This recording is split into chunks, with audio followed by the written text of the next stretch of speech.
네, 안녕하세요 여러분. 피부과 전문의 우가나입니다. 저는 현재 우가나셀 피부과 청담점에서 대표 원장을 맡고 있습니다. 네, 가능합니다. 여드름 흉터 같은 경우에는 특히나 이제 붉은 자국 병변이 있을 수 있고요.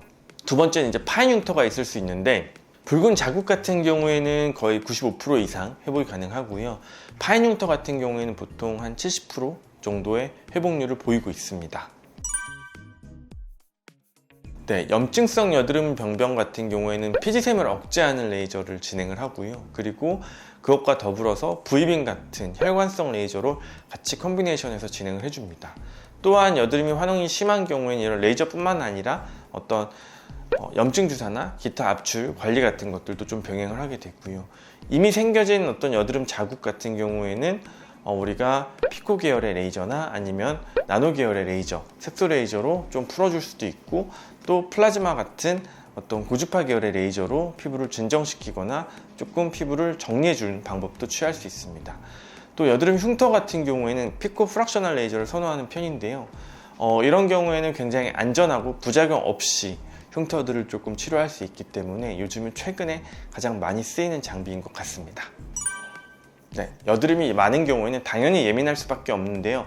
이런 경우에는 레이저 단독 치료보다는 진정관리, 그리고 약물 치료, 그리고 환자의 유수분 상태를 정확하게 파악해서 그에 맞는 레이저를 잘 이끌어 나가는 것이 굉장히 중요하다고 생각합니다.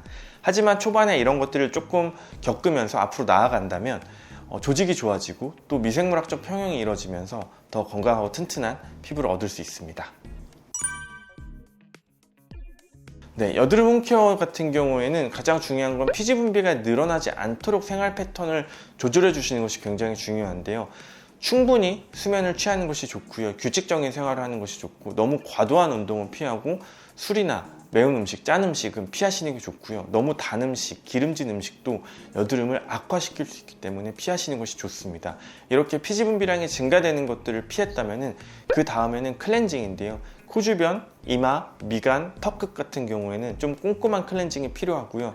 전체적인 볼과 사이드 쪽은 부드러운 클렌징을 해주시면 좋을 것 같습니다.